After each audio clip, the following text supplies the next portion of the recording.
Robert from Winter Garden. A friend of mine is giving me or selling me really inexpensively a 2013 Chevy Equinox. It belonged to her mother. Mother passed away a year ago. It's been sitting outside of a garage in Indiana for 2 years now. Has not been run or anything. I'm just wondering, I know I have to change the brake, all the fluids, battery, things like that. The interior and exterior are in good condition. Just wondering if there's anything else I should look into. Maybe, is it worth me getting it? Well, it would depend on a few other things too, like the amount of miles that are on the vehicle. If it's all there and it's in decent shape, well, I don't see why it would be an issue. Now, I will tell you this, if it's been sitting for 2 years, gas tank's going to have to be removed and have it sent out and have it boiled and cleaned. You're going to have to replace the fuel pump module in it because it's going to be locked up completely just from that gas sitting that long. And then at that point, probably do a fuel injector flush on the thing before you even try to start it.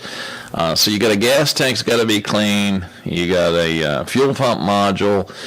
You need to do a fuel injection cleaning on it before you even try to get anything through it because, those injectors have been sitting with old gas in them for 2 years as well. They may come back to life. They may not. They may need to be replaced.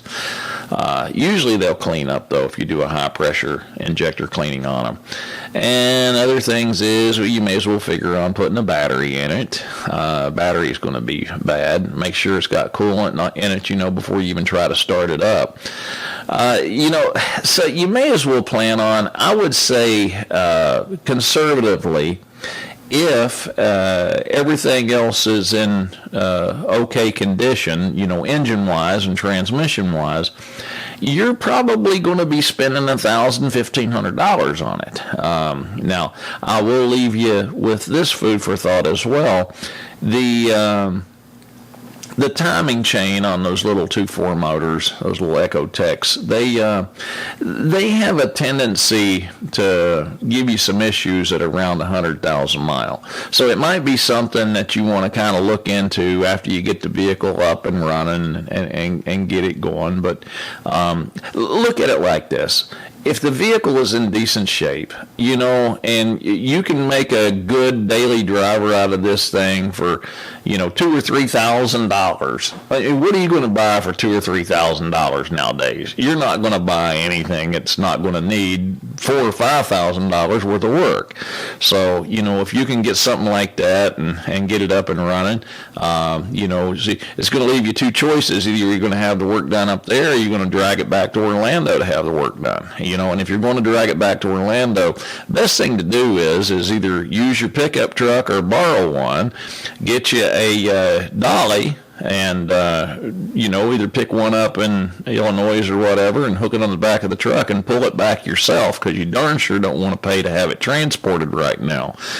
You get a vehicle transported from up north down to Florida now, they're liable to want $4,000. Then that's what they were asking for one, I think, from Minnesota to Florida here the other day, and the customer did the same exact thing. He took his pickup truck, got him a dolly, hooked on the back of it, and went and got the vehicle and brought it back himself. I know gas is expensive, but $4,000 to bring a vehicle from Minnesota to Florida, I thought was a little bit crazy. Hey, listen, we appreciate your call, and I wish you the best with that little Equinox.